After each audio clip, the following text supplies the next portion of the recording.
to close out the show, and we don't normally do it in this order, but we play with the cards that were dealt, which is funny because this book has a lot of cards involved. Our friends over at Boom Studios sent over Minor Arcana #1. This is a new book from Boom Studios, written by one of our favorite Canadians, Jeff Lemire, and with letters by Steve Wands. Now, let me give you a quick synopsis of the book, and then we'll talk a little bit about it. In this book, Teresa, a daughter of a small town psychic fraud, returns home to care for her ailing mother, however, begrudgingly. But when Teresa discovers that there may be more to the magic than she originally believed, she'll find herself caught up in a town that desperately needs her help. One of the most renowned creators in comics, New York Times bestselling and award-winning writer Jeff Lemire, arrives at Boom with an extra-length opening chapter, a must-read ongoing series inspired by an intricately linked to tarot, perfect for fans of creator-owned work like Helen of Wyndhorn or Locke and Key, which I think that's setting the bar pretty high, but this is Jeff Lemire. Now, Jeff, you got a chance to read it. What did you think of this book? I enjoyed it. I just came off of reading Fish Flies by Jeff Lemire. Yeah. So it's very much in that same kind of vein. I'm kind of I like Jeff Lemire stuff. So if you love Jeff Lemire stuff, you're going to continue to love Jeff Lemire stuff. Because it's all him. Art, writing, it's all him. Everything. Except the letters. So this is So this is very much in that same kind of vein. It's good. I enjoy it. I think his stuff kind of reads better sometimes in trade. So I might trade weight on this.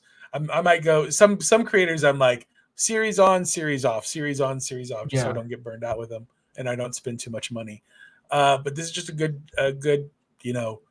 kind of that Jeff Lemire. Everybody's just a little bit sad, Everybody looks a little bit run down. They look like they're from a failing town in middle America somewhere, kind of thing.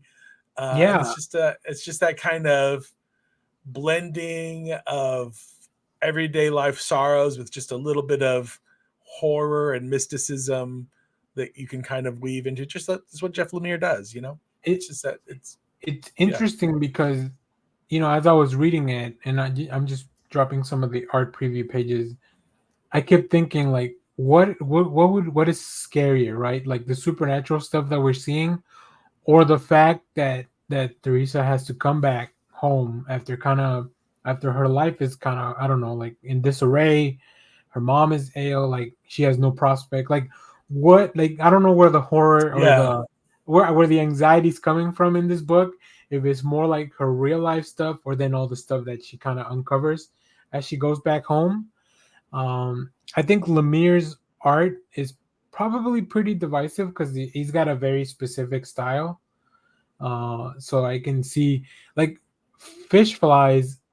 That book made me like it gave me the creeps just looking at it in some of the pages. This one doesn't have that kind of stuff. But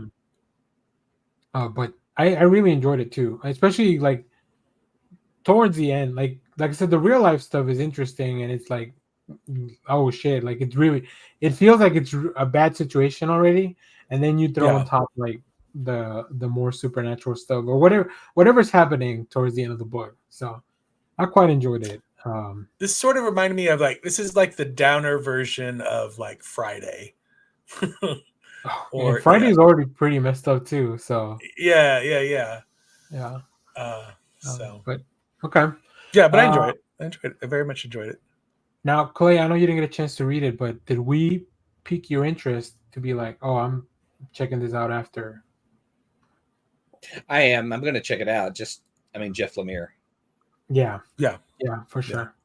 Yeah. Okay. Well, yeah, that's all we have for that. Let's take a look at some of the covers because, of course, Boom Studios dropping some fire.